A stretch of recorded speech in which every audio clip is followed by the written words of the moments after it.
En un gran acto público en el Estadio Centenario se celebrará la beatificación de Jacinto Vera, que fue el primer obispo que tuvo nuestro país en la década de 1860. Con la fiesta de este fin de semana culminará un largo proceso que logró que el Vaticano reconociera un milagro de sanación a una niña de 14 años, atribuido justamente a la intercesión, a la influencia de Monseñor Vera. La vida de Jacinto Vera transcurrió durante un periodo fundamental para la construcción de la nación uruguaya. Fue la máxima autoridad de los católicos de nuestro país en años de turbulencias políticas y guerras civiles y en el comienzo de la separación entre el Estado y la Iglesia. En ese contexto, Jacinto Vera se preocupó por tender puentes en varios de aquellos conflictos, mantuvo buenas relaciones con toda la sociedad, apoyó especialmente a los más humildes y recorrió el territorio a lo largo y a lo ancho, al punto de que se lo conocía como el obispo misionero. Por todo esto, según destacan los estudiosos de su vida, la figura y la obra de Jacinto Vera trascienden a la comunidad católica y forman parte fundamental en el desarrollo de la República Oriental del Uruguay. ¿Quién fue Jacinto Vera? ¿Qué implica la beatificación? De eso que vamos a conversar y conocer en los próximos minutos con tres estudiosos de su vida y de su obra. Voy saludando a quienes me acompañan. Empiezo por las jerarquías. Voy primero con Monseñor Alberto Sanguinetti, obispo emérito de Canelones, que redactó la postulación de Jacinto Vera a la beatificación. Monseñor Sanguinetti, bienvenido. Mucho gusto, a usted y a la audiencia, mis saludos. Sigo con el padre Gabriel González, doctor en Derecho Canónico, autor de un libro sobre Jacinto Vera. Gabriel también, bienvenido. Muchas gracias por la invitación. Y el último saludo es para Roxana Palota, directora del Espacio Cultural Edificio Artigas, donde está abierta una muestra con objetos personales de Jacinto Vera. ¿Hasta cuándo está habilitada? Hasta el 9 de mayo, inclusive. Rosana, también gracias por acompañarnos. Gracias a ustedes por la invitación. A ver, tal vez a algunos de nuestros oyentes el nombre de Jacinto Vera les suena por un barrio de Montevideo, ¿no? Ahí cerca de lo que hoy se llama Nuevo Centro. O tal vez les suena por una canción muy popular de Roberto Darwin dedicada justamente a ese barrio. Pero puede ocurrir que no sepan quién fue, por qué ese nombre de ese barrio, por qué ese nombre de esa canción, etcétera, ¿no? A ver, ¿quién de ustedes lo presenta primero así, en pocas palabras? Gabriel, Rosana, bueno, a ver, se larga Rosana. Eso que tú acabas de decir es algo que me ocurre frecuentemente en la sala. Muchas personas no asocian Jacinto Vera más que con el barrio de Montevideo y ocurre que es un descubrimiento.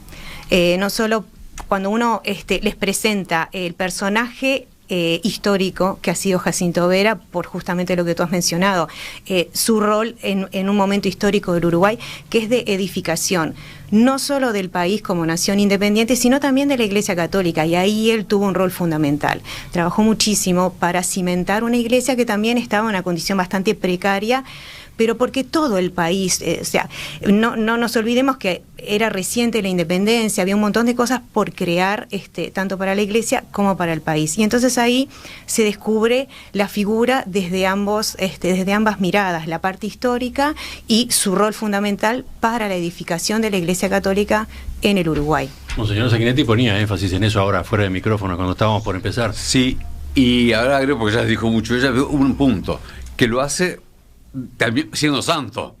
O sea, que no solamente es un gran organizador, una persona de una gran entrega, de una relación con todas las clases sociales, con todos los grupos más cercanos a los pobres, pero con todo, porque más, sino que además, bueno, porque eso es la beatificación, lo hace con esa realidad de ser un hombre virtuosamente extraordinario y bueno, ya en clave cristiana, pero un regalo de Dios de hombre santo.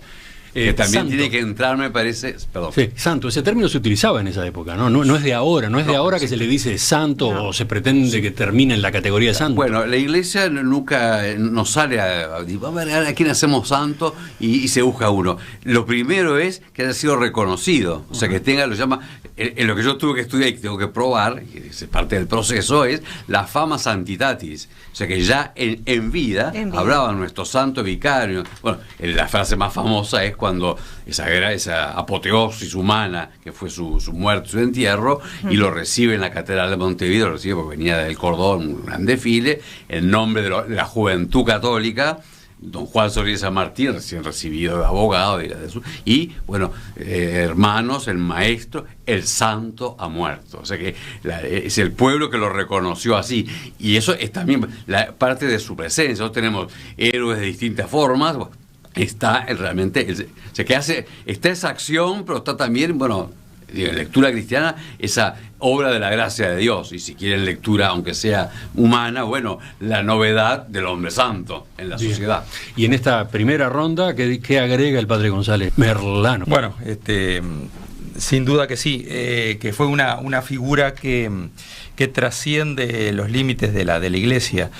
Sin duda que la Iglesia juega un papel muy importante en la época, ¿no? Es decir, el Estado es confesional, asume la religión católica, un Estado que se está formando, un Estado muy, muy débil, y una Iglesia que no solo es débil porque el Estado es débil porque tiene sus problemas también internos, ¿no? Cuando nombran a Jacinto Vera, bueno, es un proceso largo de nominación porque el gobierno se opone, es decir, y se opone justamente por lo que representaba Jacinto Vera, ¿no? Por su personalidad, por su defensa a la libertad de la Iglesia, es decir, no conviene tampoco a los intereses del Estado. Es decir, es una persona que aparte que se ubica en el ámbito público con un gran equilibrio, ¿no? Es decir, sin compromiso político partidario, sin embargo con un gran compromiso con lo social, con la sociedad, con lo político en sentido amplio, si se quiere, ¿no? Entonces, creo que es realmente una personalidad de nuestro siglo XIX, ¿no? La más conocida, desde la segunda mitad del siglo XIX. Así que es mucho más que nuestro primer obispo. Ahí está. Para seguir avanzando y profundizando en lo que ustedes acaban de decir, voy a tomar como base 4 definiciones del propio doctor Gabriel González. Primera, apóstol de la caridad, tanto en lo material como en lo pastoral. A ver, ¿qué significa esto en términos sencillos? Bueno, él fue, la caridad entre los sencillos y los cristianos es el amor de Dios como lo hemos conocido en Jesucristo. No solamente la solidaridad que la incluye, no solamente un cierto afecto, y bueno, él lo tiene en un grado sumo para con Dios y para con el prójimo, tal que uno de sus nombres comunes que le decía la gente era el padre de los pobres, ¿no? O sea, la caridad personal de un modo, bueno, que lo puede hacer un santo, ¿no? Como ir por la calle, ver un pobre, entrar en un zaguán, sacarse los pantalones y hacerlo. No solamente por el gesto, aún por la libertad. Yo no sé si me gustaría sacarme los pantalones, pero no me animo, de verdad. No tengo esa libertad que tenía él.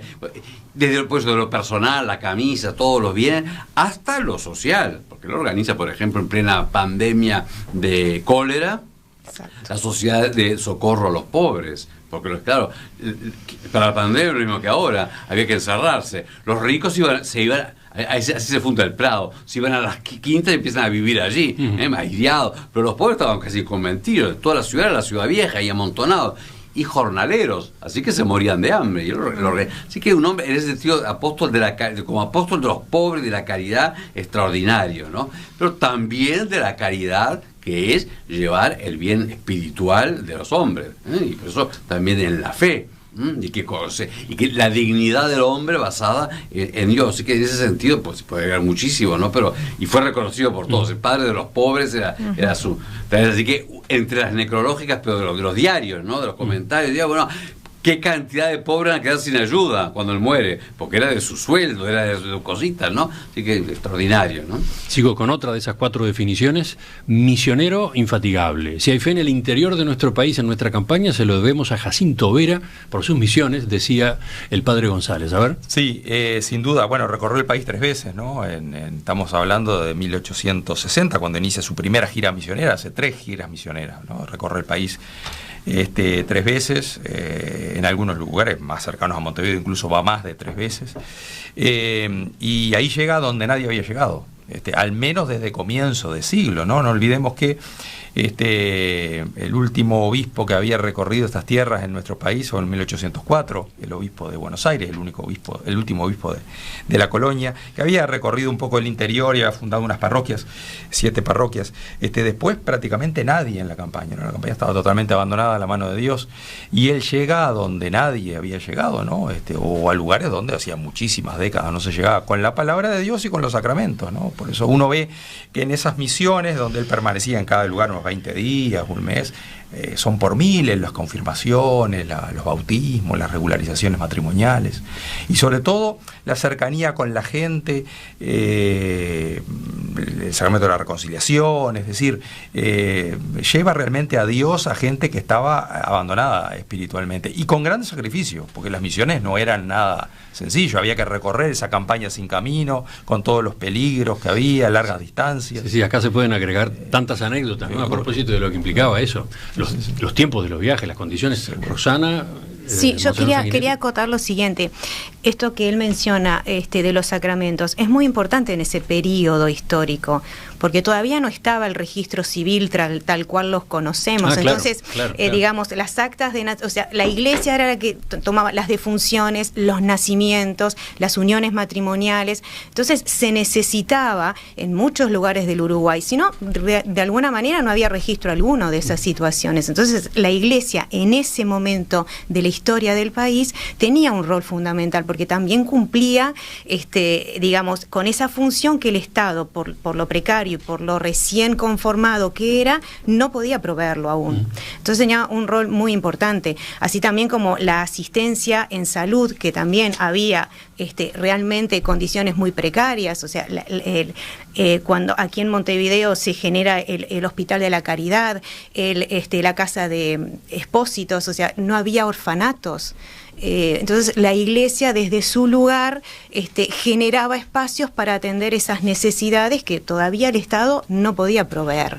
Estamos hablando de los años, repito, 1860, 1870. Y un poco antes también, ¿no? Bueno, y antes también, ¿no? Quisiera hacer una acotación de visión, ¿no? Porque no es que el Estado no pueda proveer, los Estados nunca proveyeron.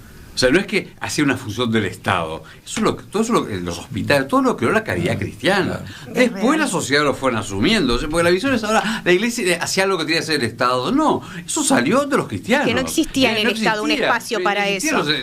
Y después, la sociedad, lo mismo el registro civil. No es que la iglesia tomó el registro. Los registros, y eso lo puede hacer cualquiera que haga genealogía, va a llegar hasta el siglo XVI. Los crea el Concilio de Trento, los registros bautismales, para regular los matrimonios clandestinos, para que quedaran anotados. O sea, por una finalidad que... Después los Estados se dieron cuenta que era bueno tener registrada a la gente. Y cuando se hace el registro acá, Vera dice que está muy bien que lo haga el Estado. Exacto, él estaba totalmente de acuerdo. Pero así que no es que la iglesia tomó funciones que el Estado no llegaba a hacer. Sí, en ese sentido, la iglesia creó, se tomó las sociedades, que después organizadas toman cosas, pues salieron de la caridad cristiana.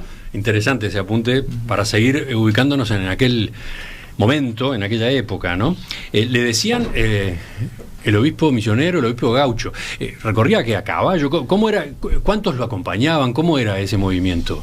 ¿Iba él solo? No. Bueno, no. Él ya empezaba, cuando el obispo gaucho empieza ya cuando era cura en Canelones, cuando lo veía andando a caballo un rato con un hombre o con otro gaucho caballo, decía, ya lo está confesando. Porque tenía una gran cercanía. Bueno, él era un campesino, tipo, muy inteligente, muy culto, muy abierto, pero sí que tenía una gran facilidad. Luego con los presos, cuando las casas estaban en el sótano del cabildo, entonces, ¿no? Y hacía la preparación de comunión de los presos, y hay comentarios de alguna religiosa que quedó superior, ¿no?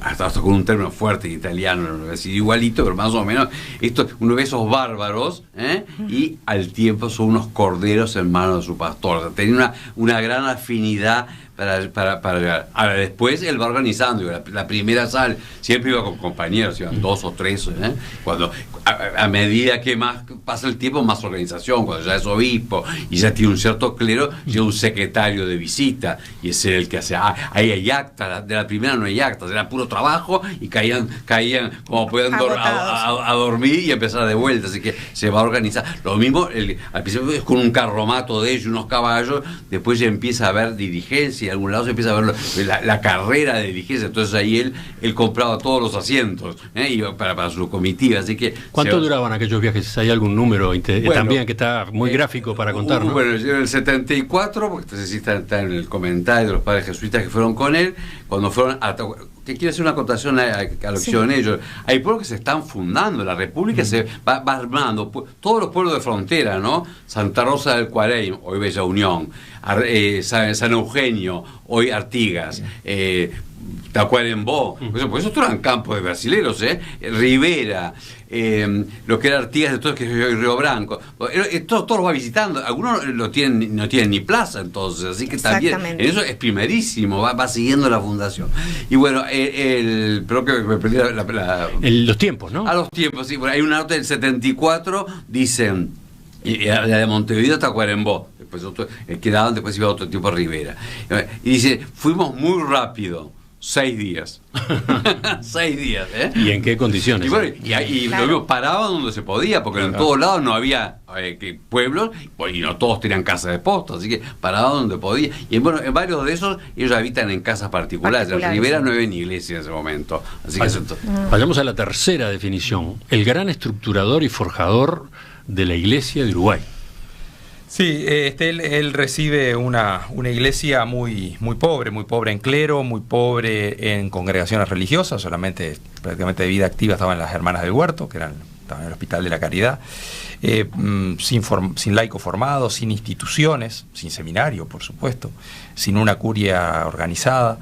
Y él va a ser el gran estructurador de esa iglesia, ¿no? El que le va a dar institucionalidad, el que le va a dar base, va a formar un clero floreciente, va a traer muchas congregaciones religiosas, va a fundar parroquias, va a crear el club católico para la formación de los laicos, el seminario, un medio de prensa, como el bien público, es decir, va a preocupar de la educación, el liceo de estudios universitarios, es decir, va a organizar la curia, es decir, va a organizar una gran obra al punto de, hacer que la iglesia llegue a un grado de maduración, decimos de estructuración, para que en 1878 pueda ser nombrada diócesis, porque hasta ahora era un vicariato que se había separado de Buenos Aires en el año 1824 y tenía la debilidad de un vicariato, ¿no? Ahora es una diócesis con su obispo y toda su estructura. O sea, formalmente fue obispo a partir de 1878.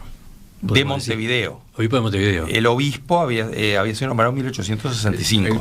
El obispo es como el bautismo, claro. Entonces es un sacramento. Y eso se lo dio en 65, claro. Pero era obispo. 1865. De Megara, le da una diócesis ficta, mientras oficial era el vicario apostólico.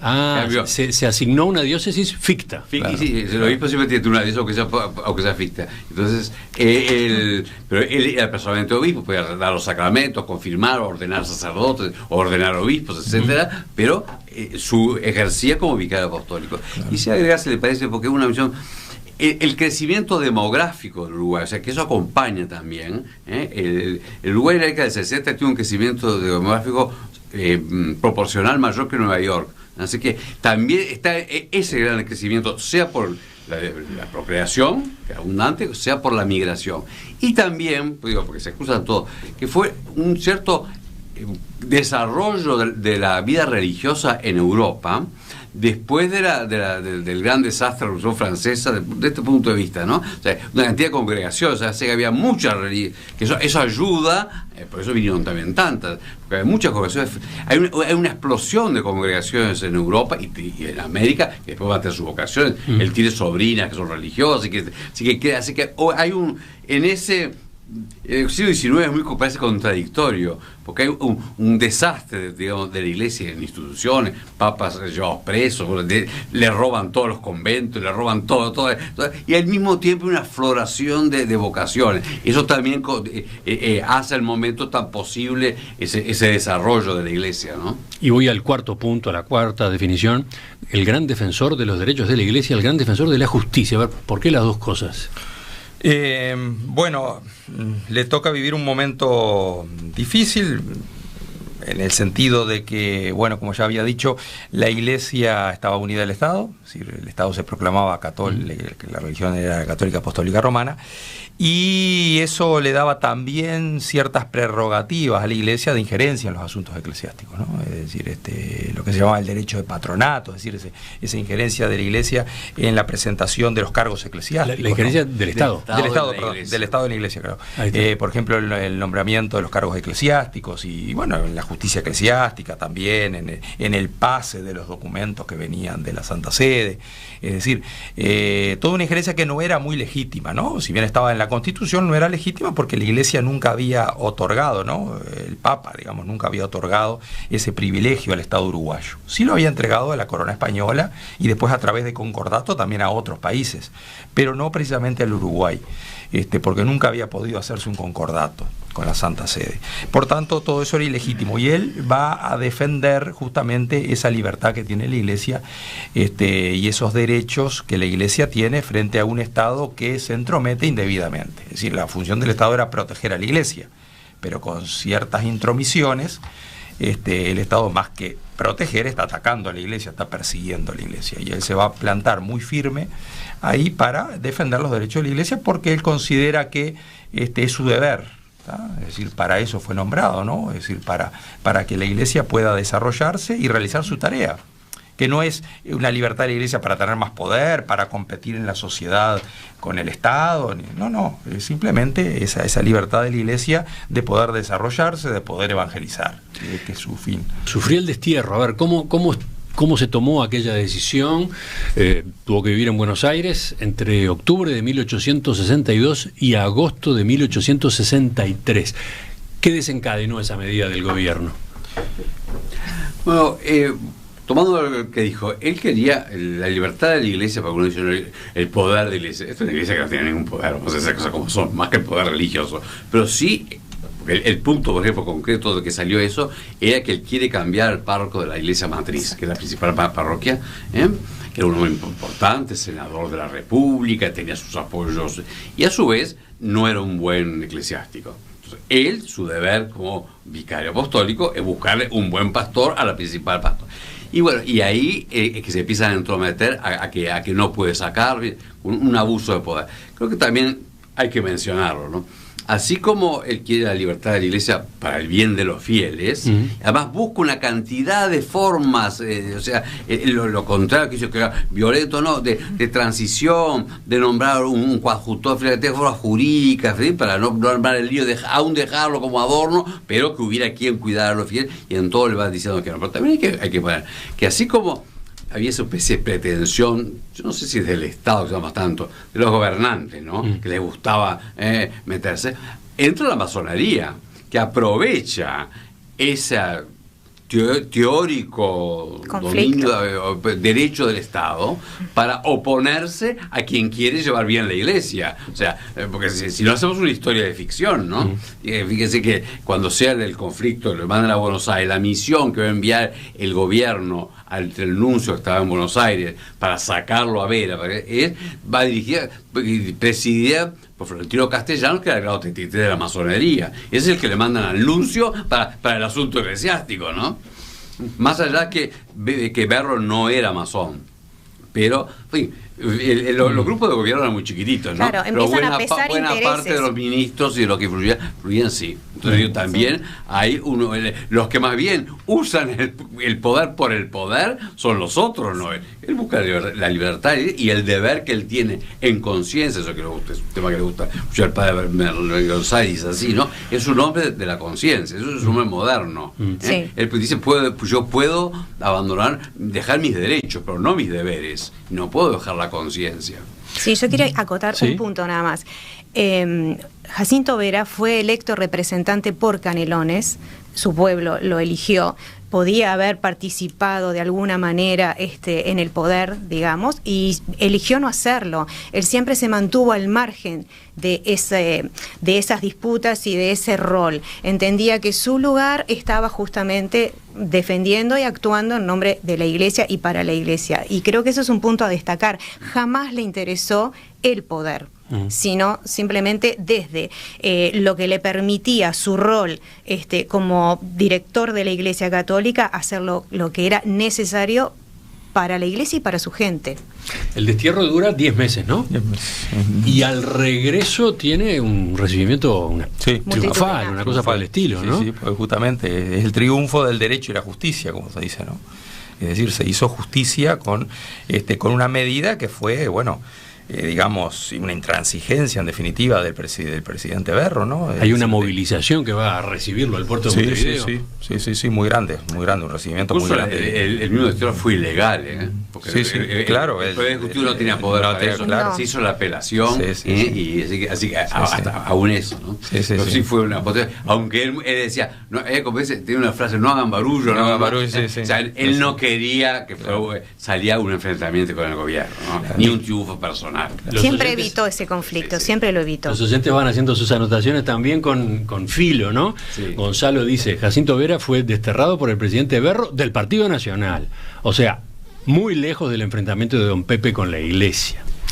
Es real, porque las épocas son distintas. Claro, justamente. son otras épocas, ¿no? Y las motivaciones son distintas. Totalmente, Sí. Y creo que Berro en su fuero interior tampoco era que quería desterrarlo. El tema es que se había generado un ambiente y un clima que a veces creo que empuja a tomar ciertas decisiones. No sé si necesariamente era una decisión que hubiera tomado, es ¿no? muy difícil saberlo.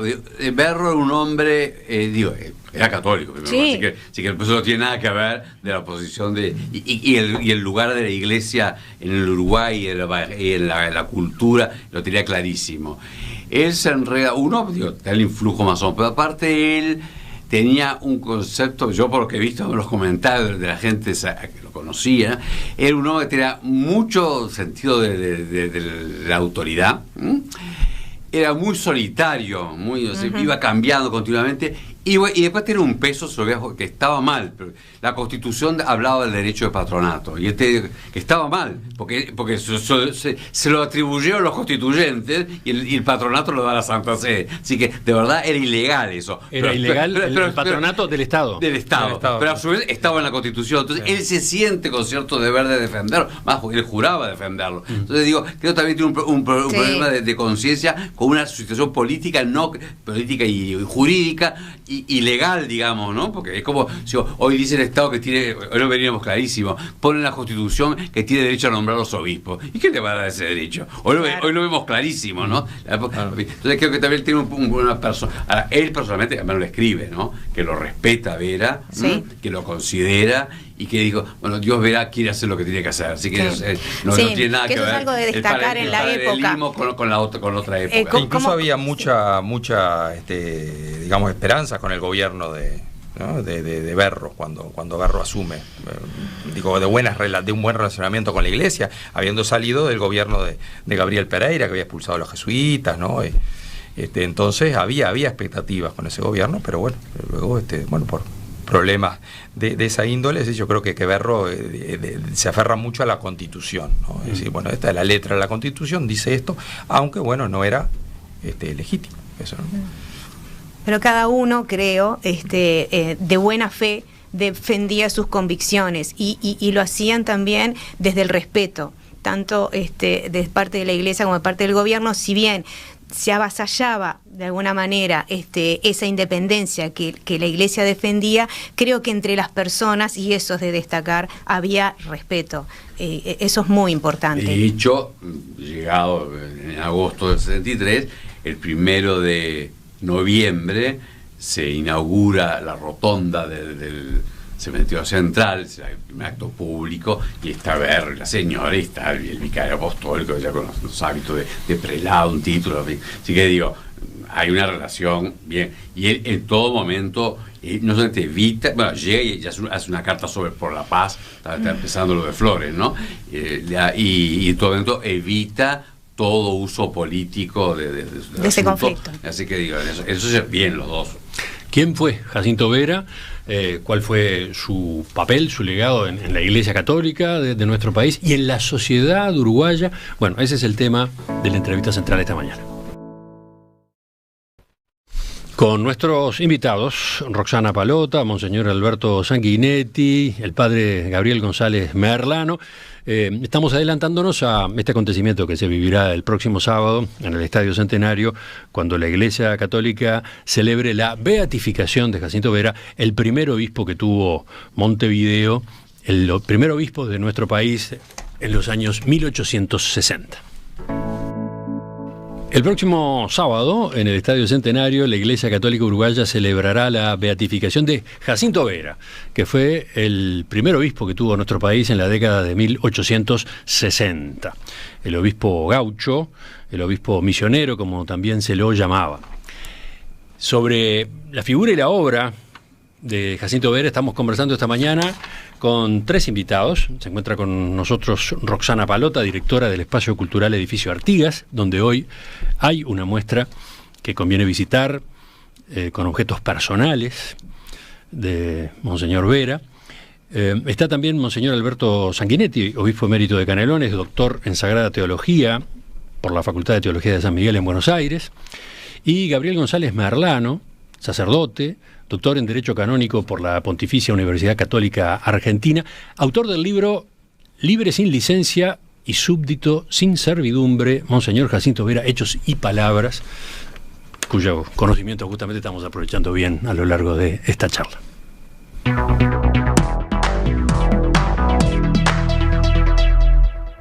Refresco algunas fechas rápidamente para los oyentes. Jacinto Vera y Durán, que así se llamaba, nació en realidad en medio del Océano Atlántico rumbo a América del Sur. Su familia venía desde las Islas Canarias, ¿no?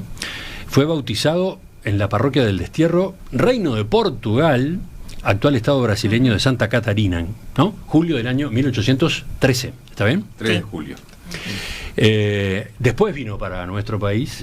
Su familia se afincó en una chacra arrendada en Abra del Mallorquín, entre San Carlos y Pan de Azúcar. Posteriormente compró otra chacra en la zona de Toledo, Canelones. Se lo identifica mucho con Canelones, ¿no? Sí. Fue ordenado sacerdote en mayo de 1841, tenía entonces 28 años, y ofició su primera misa, junio de ese año, en la iglesia de las Catalinas de Buenos Aires. Recién ordenado, regresó a Uruguay destinado a teniente cura de Nuestra Señora de Guadalupe, departamento de Canelones.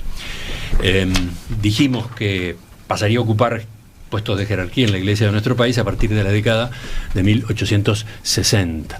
Y fallecería cuando en 1881. Sí. 6 de mayo, precisamente. Sí, 6 de mayo. La fecha, el día de la beatificación es el día, la iglesia se llama Dies Natalis, el día de su nacimiento para el cielo, y el que quedará como su fiesta litúrgica, porque lo que hace la beatificación, otras cosas, es que empieza a tener culto público. Se puede ver sus imágenes en las iglesias, tiene una memoria anual, que es el 6 de mayo, y bueno, tiene oración propia, fin, etcétera, ¿no? Ahí queda aclarado por qué esta ceremonia, esta celebración el sábado es en 6 de mayo, en el Estadio Centenario. Pero murió durante la tercera recorrida que hacía por Uruguay. Fue en una fonda en la localidad de Pan de Azúcar. Y ese lugar funciona como museo hoy, ¿no? Sí, lo están arreglando, funciona así. Bueno. Era la posta de diligencias, claro, que tenía algún cuarto para quedarse, ¿no? Porque Pan de Azúcar era el mío. También tenía muy poco. Y era el lindo, porque él recuerda a la gente, dice, un padre no puede querer más a unos hijos que a otros. Usted comprende que ustedes, aquí, yo recorría como niño, jugaba con los ciervos, tenía los animalitos, y que tuvo un modo especial. Campesino como ustedes. Era un campesino, ustedes estaban especialmente en mi corazón. Sí, totalmente. En la recorrida por su vida se destaca, y nosotros lo mencionamos más temprano, su preocupación por no alinearse en los enfrentamientos entre blancos y colorados, en particular en las guerras civiles. ¿Podemos mencionar algunos ejemplos del tipo de papel que jugó en esas ocasiones? Sí, lo decíamos hoy, es un hombre muy comprometido con la sociedad, está en primera fila en lo que sea contribuir con el bien de la sociedad, contribuir con el bien común, la construcción de la sociedad, ¿no? La reorganización social, como se llamaba en ese momento, pero sin entrometerse en los partidos políticos, porque él considera que la misión del sacerdote es la de unir, la de fomentar la paz, la de reconciliar. Y eso siempre lo va a promover en todo, ¿no? Lo va a promover con el clero, lo va a promover en las comunidades religiosas, por eso le encarga a los sacerdotes que sean reconciliadores, instrumentos de paz, que no haya divisiones en las comunidades, y lo va a también hacer realidad a nivel nacional, ¿tá? Entonces él, con una posición muy neutral en cuanto a partidos políticos, porque él entiende que las divisas políticas, él entiende que divide, ¿no? Vive un momento de confrontación entre las divisas, ¿no? De revolución, de guerra civil. Entonces él considera que eso divide, y la función del sacerdote es unir, ¿tá? La única doctrina que el sacerdote debe encarnar es la del Evangelio, la de la paz. Entonces ahí lo vemos a él teniendo una función, si se quiere, política de primer orden, por ejemplo, mediando en la Revolución de las Lanzas, ¿no? Entre el presidente Lorenzo Valle y Timoteo Aparicio.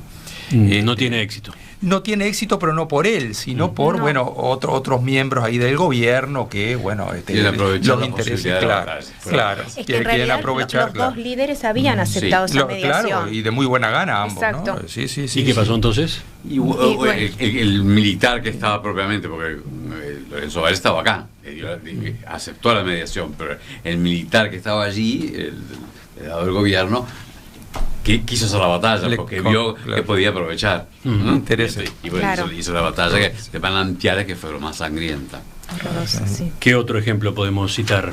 Por ejemplo, el papel que jugó durante el sitio de Paysandú, la tarea humanitaria en aquella guerra. Claro, que va al sitio, no puede entrar en la ciudad y se pone en la isla del río Uruguay, ¿no? Que por eso se llama Isla de la Caridad. Ahí va con las hermanas del huerto y atiende a todos sin distinción de partidos políticos, ¿no? A todos los heridos que llegaban. Él antes ya siendo cura, él agarra gran parte de la Guerra Grande. En 1842 va a Canelones, ¿no? Y de la Guerra Grande. Y cuando después el presidente giró, ¿no? Hace una gira, perdón, ahí, los vecinos le hacen el informe de cómo él, en Primera Guerra Grande, pero cómo ayudó a los pobres, incluso con sus bienes quedó endeudado, y aún con los bienes, las forrentas de la iglesia, sin hacer distinción de bandos, ¿no? Y acotar además, y sin que dejara de mantener el esplendor del culto. Así que tampoco es a la barata. Pero además después, en la década del 50, él fue miembro y presidente de la Junta Económico-Administrativa, que era el municipio, lo que había sustituido a los cabildos, ¿no? Y fue una época que se hicieron más escuelas públicas en Canelones. O sea que ahí, como eso era vecinal, digamos, no entraban los partidos, ahí asumió y ayudó mucho en el desarrollo. En cambio, en esa época del 50, 2 veces líderes políticos le piden que acá la democracia es muy relativa, ¿no? Que influya en el voto de los pocos que votaban, y él ahí sí hay cartas que son brillantes, dice, sabe fulano, sabe mengano, que el rol de la iglesia es hacer que se obedezca la autoridad legítima, que los sociedades estén concordes, pero eso no me toca a mí. Así que realmente un gran colaborador e inserto, y voy ya prestigioso en la vida política, pero sin embargo, en su rol y en su misión, ¿no? Sí. Fue el hombre más conocido y querido de la segunda mitad del siglo XIX, dice justamente el padre Gabriel González. ¿Por qué? Sí. Y justamente impresiona claro, esa característica. Estamos hablando que se recorre el Uruguay 3 veces, ¿no? En un momento donde, por supuesto que no había tanta población, pero llega a donde nadie había llegado, ¿no? Es decir, si bien Montevideo era una ciudad relativamente pequeña todavía, todos se conocían, es bastante familiar, pero el interior, la campaña, era otro país, ¿no? Estaba totalmente. Están las narraciones, como la gente se avisaba la misión, claro, sí. y salían de los campos, acudían, ¿no? Cómo lo despedían, ¿no? Era un duelo casi cuando él se iba, ¿no? O sea que realmente en una población hay que hacerse el siglo XIX, claro, rural suelta, mucho más en las campañas, en poblados, en las estancias, y cómo realmente fue realmente el más conocido de lejos, y eso explotó cuando su muerte, ¿no? Claro. Incluso en lo poco que había de ferrocarril, porque no había llegado, la gente se venía. Sí, fue un acontecimiento enorme. Sí, las crónicas son impactantes, ¿no? Todo el mundo se enteró y salía a los caminos a despedir el cuerpo que iba en carreta. La noticia, para la diligencia que venía de Rocha, y ahí suben el ataúd y los sacerdotes, y la gente salía de los campos con sus hijos para despedirlo. Era el difunto. Es para hacer una narrativa y una película, digo, la verdad. La noticia corrió con la velocidad del rayo por el este de la campaña. Cuando, fíjese que para llamarle médico de Pando, el doctor Piovene, tuvieron que mandar un chasque de pan de azúcar. Así que en ese tipo de comunicaciones, no sé cómo en el campo supieron que había muerto y salían entre los campos. Lo tuvieron que entrar en Pando, tuvieron que entrar con alzada, hacerle funeral y volverlo a sacar, y así lo llevaron hasta todo el día, que es donde llegaba el tren, ¿no?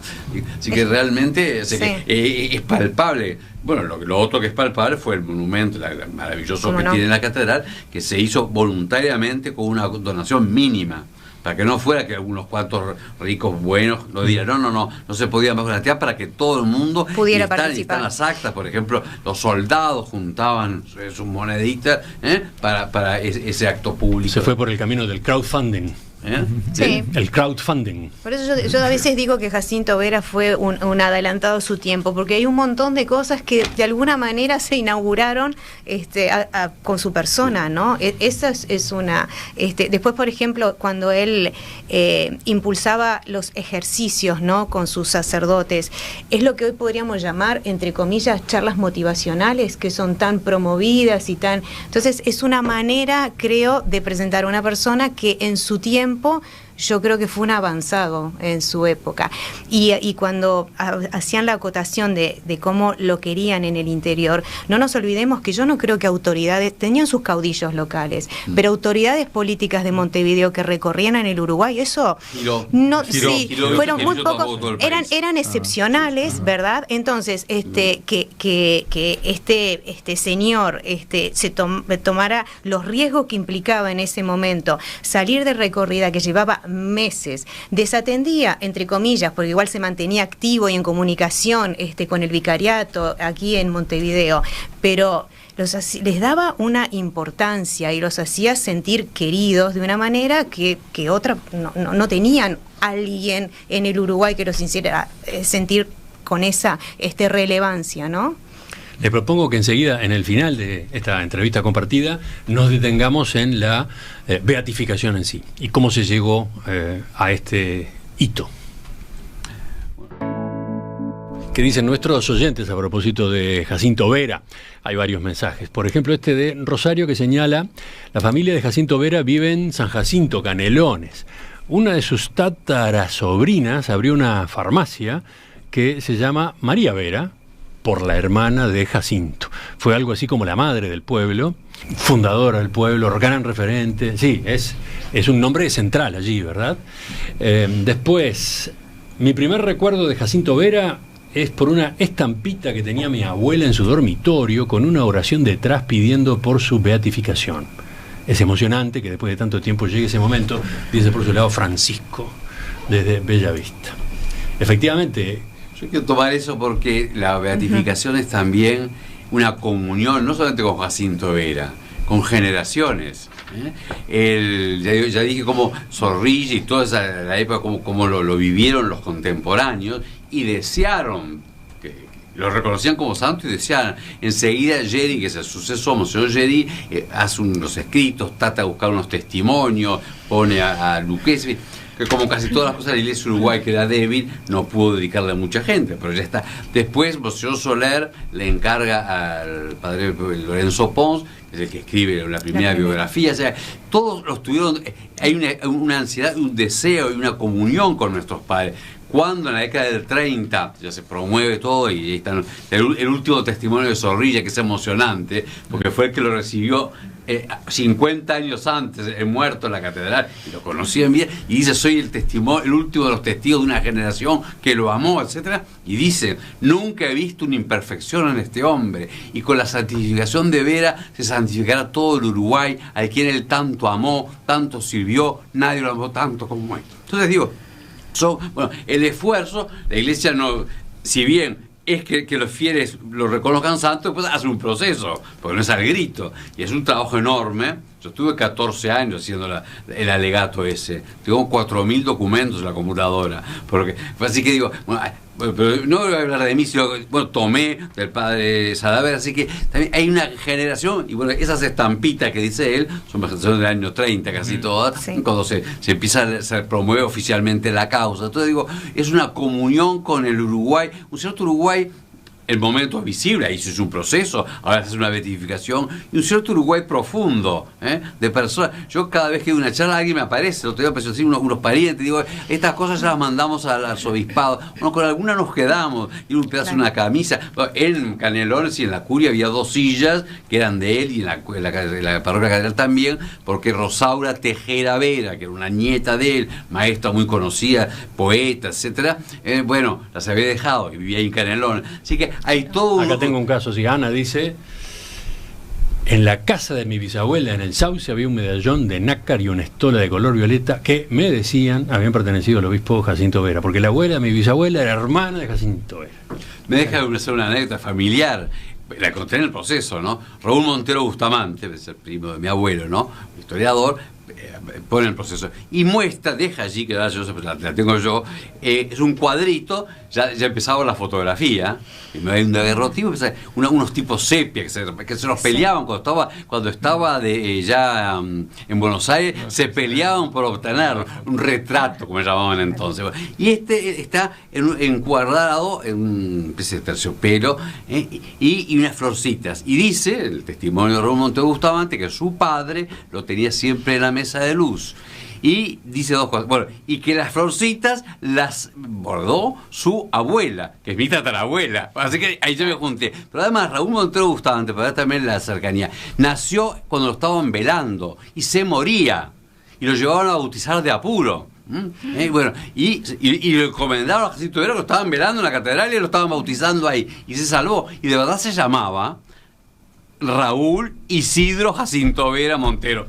Así que, no, para ver cómo la piedad estaba ahí, ¿no? Y el reconocimiento. Entonces digo, esto es una gran comunión con mucha gente y con mucha historia, y lo hace presente. Se acerca él a nosotros, y bueno, y nosotros nos acercamos a él. Hay que buscar más conocerlo y querer. El milagro que el Vaticano termina reconociendo ocurre en 1936, ¿verdad? María del Carmen Artagabeitia Uller tenía 14 años en el momento en que fue la beneficiaria de esa interposición, de esa influencia de Monseñor Vera. ¿Podemos contar, aunque sea brevemente, los detalles de qué fue lo que pasó? Porque también el proceso diocesano informativo, que es el 30, hay un libro de gracias. Así que es un volumen como así de gordo, y bueno, yo buscando algunas son gracias más genéricas, que otras son más cercanas, que no tengan se hizo después toda la investigación científica, claro, son anteriores a la penicilina. Así que digo, y bueno, no había otra explicación que a ella, después de una enfermedad, tiene una especie de absceso así interior, y se va grabando. Por otra parte, el médico tratante era el tío bueno mío, Horacio García Lago. Y el padre de ella era médico muy conocido, Mario Artagabeitia Uller. Y bueno, por eso él en el testificar anotó todas las temperaturas, todos los medicamentos que se dieron. Entonces digo, eso porque si no se puede hacer, digo, simplemente seguro, está todo, y así es el estudio moderno. Y bueno, ya habían pedido, y vino un tío de él, Tacamuso, y le dijo, bueno, tú nos vamos a pedir con fe, y te pones sobre la herida, sobre el absceso, eso, te pones esta estampa con la reliquia. Y bueno, y esa noche se empezó a curar. Yo la conocí, murió en 2010, y conozco a las hijas, etcétera, ¿no? Así que digo, bueno, pero muestra también la confianza, y bueno, la Iglesia ya había hecho el estudio, y lo había declarado que realmente era santo en cuanto a sus virtudes heroicas, su fama de santidad, pero pedí un signo que diera Dios, pues este es el signo que dio Dios. ¿Fecha, repetimos? En 1936, era cuando se estaba haciendo el proceso diocesano, por eso quedó registrado allí. ¿Y qué implica salto en la consideración de Jacinto Vera? La beatificación. Beato significa bienaventurado, dichoso, o sea que lo reconoce que está en el cielo y que la iglesia le da culto público. El culto público significa, o sea, la iglesia misma, no es solamente son devociones particulares, sino que la iglesia le da culto, como le dije, tiene, bueno, lo vamos a poder tener dentro de las iglesias. Hasta ahora estaba prohibido ponerlo dentro de la iglesia. Eso es una diferencia enorme, porque siempre son cultos aprobados particulares, ¿no? O sea, vamos a poder tenerlo dentro de las iglesias. Bueno, y tiene su fecha litúrgica, que va a ser el 6 de mayo, tiene su oración propia. Bueno, también va a ayudar mucho a divulgarlo, ¿no? Y esa podría ser una pregunta para el final, ¿no? ¿Por qué aquel cura y luego obispo podría ser un referente para los católicos de hoy, cuando el mundo ha cambiado tanto, cuando no tiene nada que ver con la época en la que él vivió y él trabajó? ¿Qué pasa en especial con los más jóvenes? ¿Cómo se hace para acercarlos, para que tomen como guía, como un ejemplo a Jacinto Vera? Bien, la Iglesia lo que hace con su dictamen es proponer un modelo, ¿no? Un modelo de santidad, de virtudes, ¿no? De virtudes vividas al grado de la heroicidad. Y eso, en primer lugar, no pasa el tiempo. Digo, él las vivió en su realidad, en la realidad que le tocó vivir, pero eso que decíamos hoy de ese amor a Dios, del amor al prójimo, esa caridad, ese espíritu evangélico, evangelizador, ese don que tenía del consejo, de la reconciliación, la capacidad de perdón, todas esas virtudes que él encarnó, por las cuales fue modelo, porque no hizo nada extraordinario tampoco, ¿no? Es decir, no encontramos en él esos santos taumaturgos que hacen milagros en vida. No, él hizo bien lo que tenía que hacer, hizo extraordinario la vida ordinaria, ¿no? Es decir, lo concreto de su, y yo creo que por ahí va el modelo. Por supuesto que no podemos reproducir, vivió en otra época, en otras circunstancias, pero la respuesta que él dio perfectamente la podemos dar nosotros hoy. Que son valores, Rosana, ¿sí? son valores además que creo que son fundamentales para cualquier sociedad civilizada, para una buena convivencia. Me parece que hay valores que trascienden épocas, y creo que los que él transmitió son completamente vigentes el día de hoy. Sí, eso mismo, y ni que hablar la fe. Jesucristo, ayer, hoy y siempre, ¿no? Eso no pasa. Y yo creo que, claro, es una persona que hay que conocerla, como todo, ¿no? Pero que a los jóvenes, si lo conocen, porque es atrayente. Hasta los pocos que tenemos de su juventud. Era un hombre, los testigos, que era humilde y que enseguida juntaba gente en torno a él. Era no líder, pues también después fue líder hasta por los cargos, ¿no? Pero era realmente un tipo simpático, era de hacer bromas, sí. Cultivaba mucho la amistad, de una gran amistad, de una fidelidad enorme a las amistades, o sea, de unos afectos fuertes. Cuando hay un seminarista que lo había encontrado en España y pues lo trajo, etcétera, y sale, se pasa un mes que los demás le dicen, no lo vayas a ver, porque tiene un disgusto tan grande. O sea, un hombre realmente que es apasionante. Claro, no es tanto hizo esto y hacer una especie de fotito de eso, no, es apasionante. Y para los jóvenes yo creo que les da lo que más hay que darle, ¿no? Que vale la pena en la vida jugarse la vida, que vale la pena realmente esforzarse por ser en todo, hasta cosas de las cosas que no se hablan, ¿no? Desde la castidad, el amor al prójimo, la virtud. Es un término casi desaparecido, ¿no? Yo creo que tiene mucho para darle, hay que acercarse a él. Antes del acto, antes del festejo de la celebración del Estadio Centenario, está disponible, decíamos, esta muestra, que es una de las tantas actividades que se han organizado en las semanas previas. Rosana, ¿qué destacas tú en especial de lo que se puede encontrar allí en el espacio cultural del edificio de Artigas?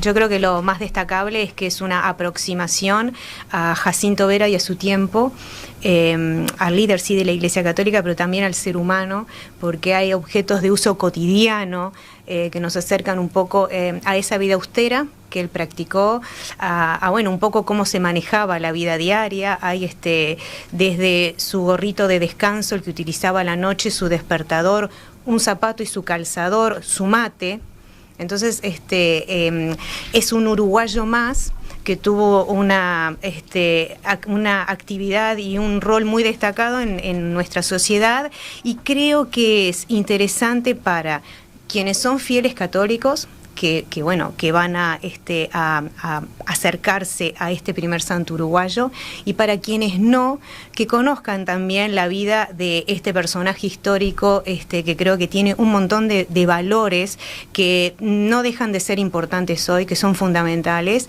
que a veces están un poquito olvidados y que van más allá también de lo cristiano. Yo creo que hay valores que los debemos aplicar todos y cada uno, y bueno, esta muestra acerca un poquito eso. Está el altar portátil, por ejemplo, que grafica lo que eran esas misiones, como él en ese baúl ponía todo lo necesario como para celebrar misa en el lugar donde fuera.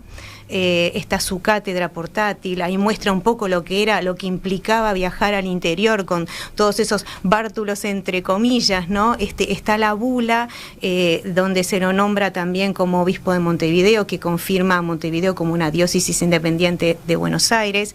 Hay un retrato que es magnífico. En fin, hay cosas muy lindas para ver que más allá de lo que implican para los cristianos, también son registro y documento histórico. Hay cartas escritas a mano, hay varias fotografías, en fin, es bastante amplio. Roxana Palota, Padre Gabriel González Merlano, Monseñor Alberto Sanguinetti, les agradezco a los tres que nos hayan visitado esta mañana para aproximarnos a esta figura, a Jacinto Vera. Aproximarnos nada más. Queda claro que si bien la charla fue larga, quedó incompleta, ¿no? Quedó incompleta. Hubo acá una serie de llamados de atención para que cada uno después profundice por su lado. Volvemos a conversar en cualquier momento. Con gusto, muchas gracias y bueno, la invitación a todos a acercarse a Jacinto Vera, y gracias a todos ustedes. Muchas gracias, un placer siempre hablar de Jacinto Vera, y bueno, el estímulo para que lo conozcan más. Ya continuamos, viene enseguida la mesa de análisis político.